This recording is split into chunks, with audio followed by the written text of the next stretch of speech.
الله وبركاته.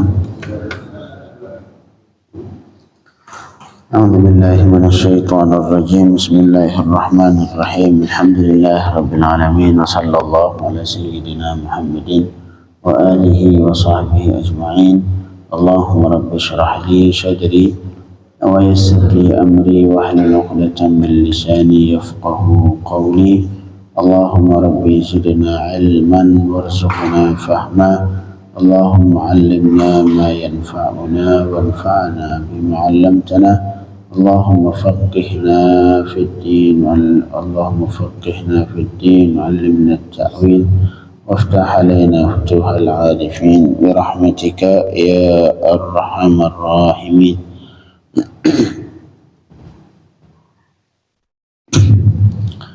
Bapak Ibu yang dirahmati Allah Subhanahu wa taala, sebelumnya belum niat i'tikaf, berniat nawaitul i'tikaf fi hadzal masjid lillahi taala, dan terlanjutkan pembacaan tafsir Jalalain masih di surah Ali Imran ayat 181. Lanjutan dari ayat wala yahsabanna alladhina yabkhalun, itu tentang orang yang pelit, tidak mau mengeluarkan sebagian hartanya di jalan Allah Subhanahu wa taala, jangan, terutama zakat yang wajib.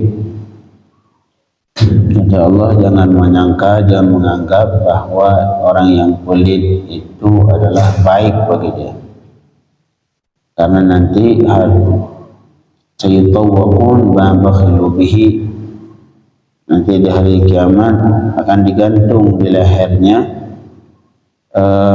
sebagian harta yang ketika di dunia ia tidak mau mengeluarkan, padahal itu yang wajib, terutama yang zakat.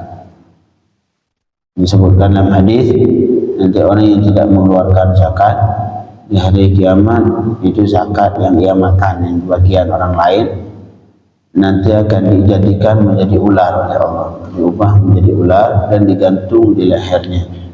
Yang ular itu terus menerus menggigitnya di neraka Allah Subhanahu wa taala.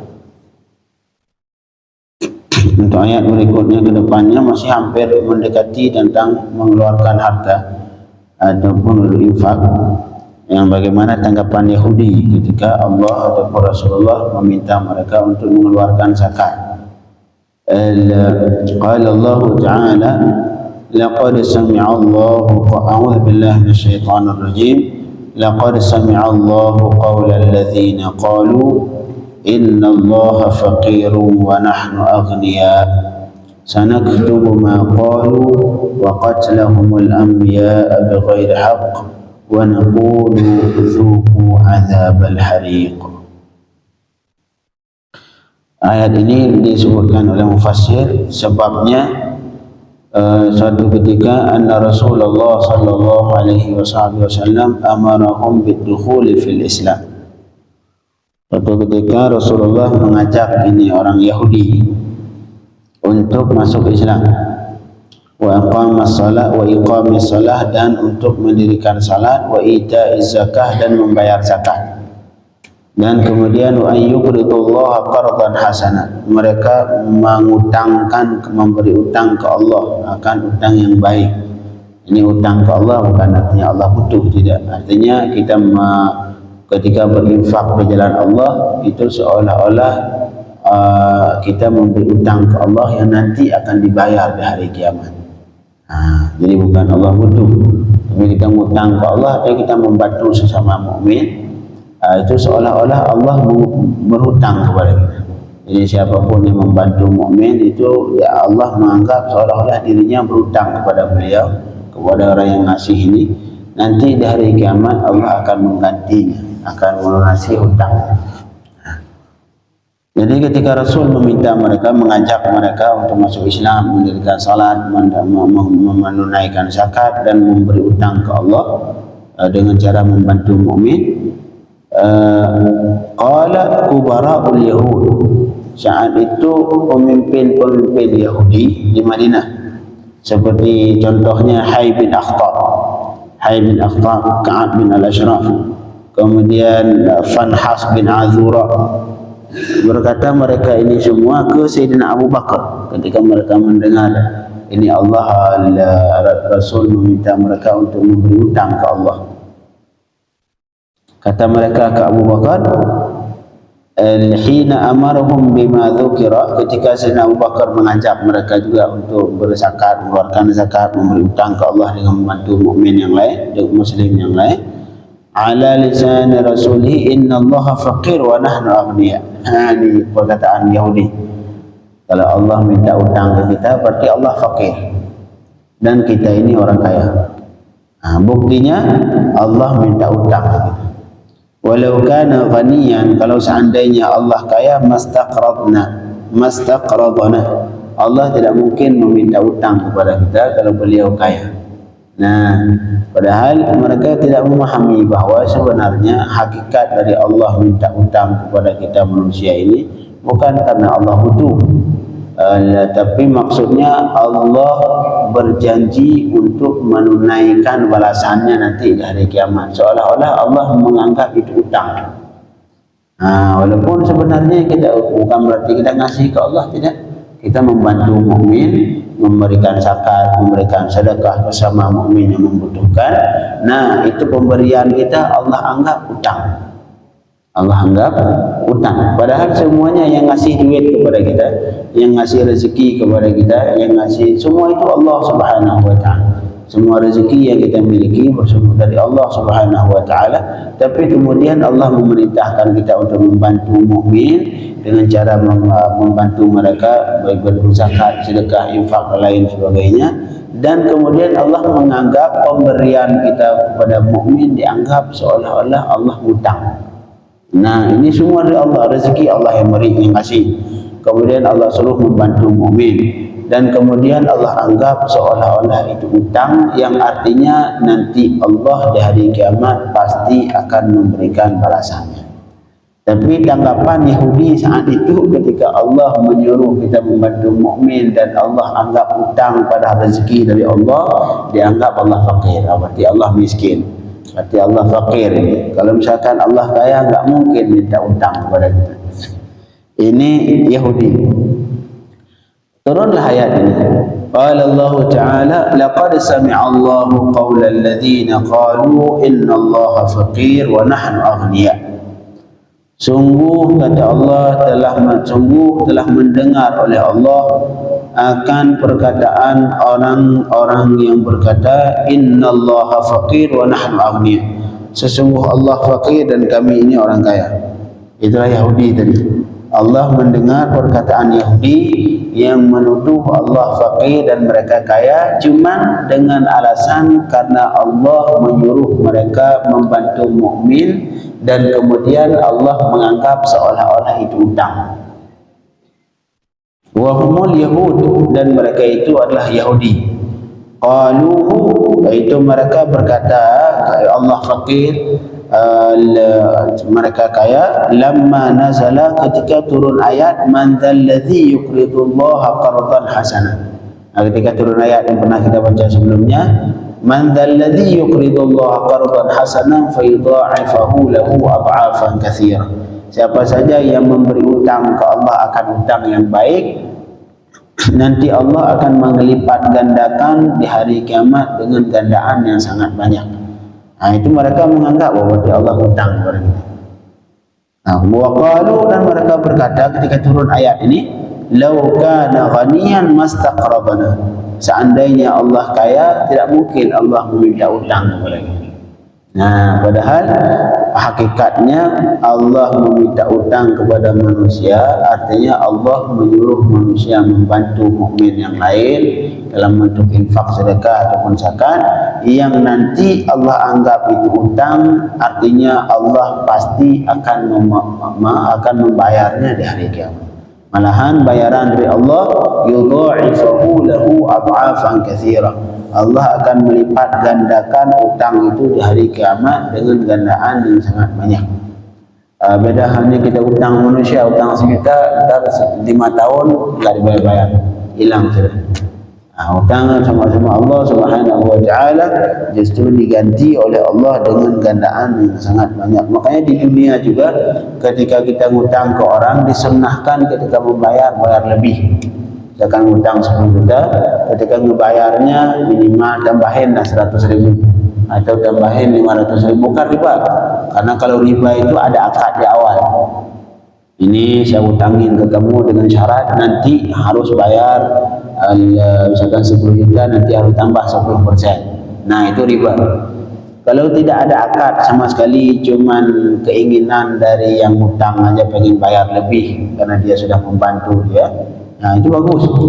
Itu bagian dari khairul wafa, bagian dari ihsanul wafa, yaitu berbuat baik ketika membayar utang.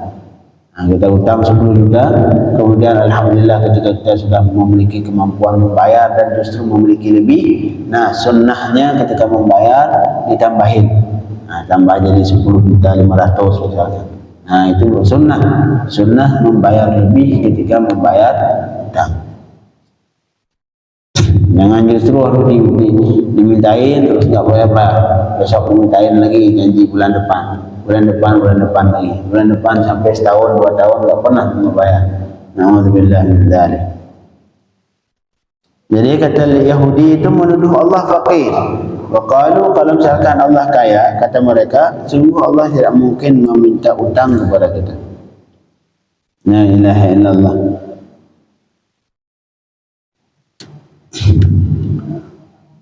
Padahal maksud dari Allah utang artinya kalian kayak kita, artinya wahai manusia, kalian beri bantuan kepada fakir di dunia, nanti saya berikan balasannya di hari kiamat. Jadi Allah sendiri yang menganggap seolah-olah itu utang yang pasti Allah bayar.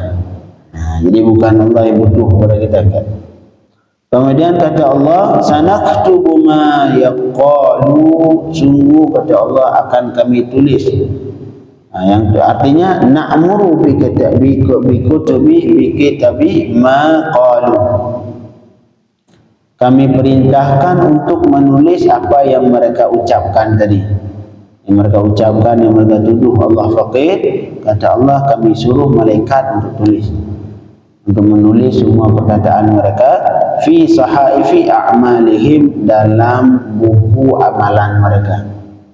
Karena ada kita semua ada malaikat raqib atid yang menulis amalan kita. Kata Allah, kami perintahkan malaikat itu untuk menulis perkataan mereka dalam buku amalan mereka. Liyujazu alaih, yang nanti di hari kiamat untuk dibalas, beri balasan kepada mereka. Nanti di hari kiamat semua masing-masing dari kita akan mendapatkan buku amalan kita di dunia. Dari ayat-ayat kita baca, yauma nad'u kulla unasin bi imamihim, hari kiamat, faman utiya kitabahu bi yaminihi, siapa saja yang akan diberikan kitabnya, itu kitab amalannya di hari kiamat dengan tangan kanan, fa ulaika yaqra'una kitabahum, mereka akan membaca kitab mereka, wa la yuzlamuna fatila, dan tidak akan dizalimi sama sekali di hari kiamat. Artinya tidak diiqab, mereka aman. Nah, di hari kiamat nanti manusia dibagi 3. Ada sebagian mendapatkan buku balasan amalan, buku amalannya dengan tangan kanan, itu aman. Ada sebagian manusia yang mendapat buku amalannya dengan tangan kiri, yaitu itu enggak aman ya. Ada satu lagi yang lebih bahaya, kalau dapat buku balasannya dari belakang, dari bagian punggung belakang. Nah, itu yang paling bahaya lagi. Jadi di sebagian ayat faman utiya kitabahu bi yaminihi wa man utiya kitabahu bi shimalihi, itu yang kedua. Yang pertama bi yaminihi, tangan kanan, kedua bi shimalihi, tangan kiri. Ada satu lagi di surah Al-Insyiqaq, fa amma man utiya kitabahu wara'a dhahrihi, dari belakang. Nah, kalau dari tangan kanan aman, kalau kiri ataupun dari belakang, nah itu yang bahaya. Sanaktubu ma qalu, kata Allah, sungguh kami tulis. Maksud kami tulis artinya kami perintahkan malaikat untuk menulis ma qalu, apa yang mereka katakan dalam buku amalan mereka, untuk diberikan balasan nanti di hari kiamat. La ilaha illallah. Wa qatlahum, dan kami tulis juga qatlahum, akan bunuh mereka, akan al-anbiya, akan nabi-nabi, bighairi haq, tanpa hak. Jadi semua amalan mereka ditulis sama Allah, dicatat sama Allah dalam buku amalan mereka, termasuk membunuh mereka akan nabi. Cuma pertanyaannya, Pak Ustaz, Yahudi di zaman ini, Al-Quran turun ke Yahudi di zaman Rasulullah, tapi Allah menulis amalan mereka, kesalahan mereka, salah satunya membunuh nabi. Padahal di Yahudi di zaman Rasulullah tidak ada yang membunuh nabi, karena nabi di zaman Rasulullah cuma nabi sendiri, enggak ada lagi nabi lain. Tapi Allah mengatakan, dan kami tulis salah satu kesalahan mereka, amalan yang kesalahan mereka, yaitu membunuh nabi. Jadi pertanyaan, emang ada Yahudi di zaman Rasulullah yang membunuh nabi? Tidak ada. Di sini kata ulama, Allah menganggap membunuh nabi juga menjadi kesalahan untuk Yahudi di zaman Rasulullah, karena sebenarnya yang membunuh nabi itu Yahudi zaman dulu, yaitu kakek-kakek mereka dulu yang pernah membunuh Nabi Zakaria. Nabi Zakaria dibunuh oleh Yahudi.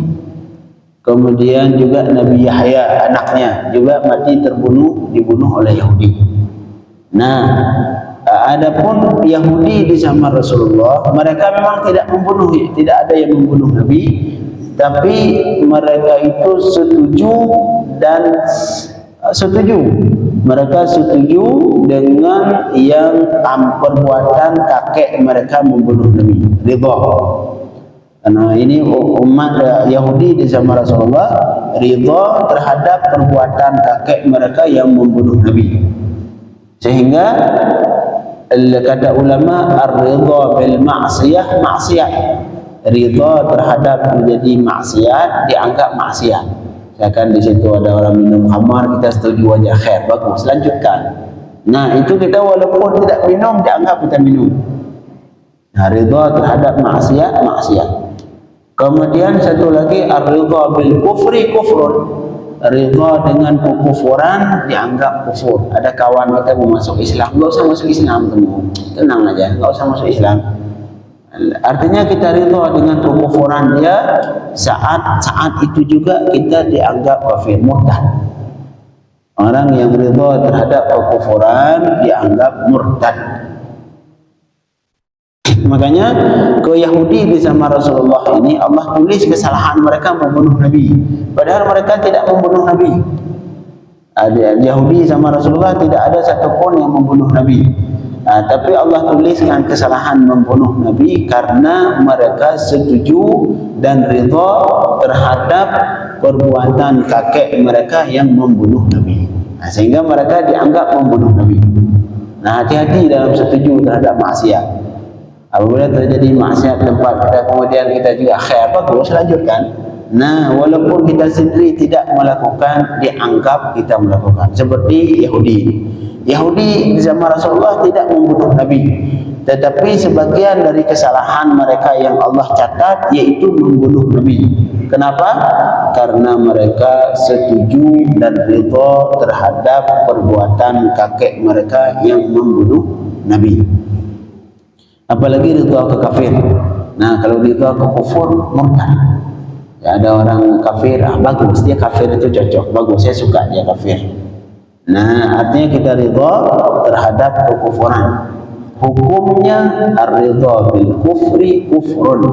Ridha setuju terhadap kekufuran dianggap kafir, murtad.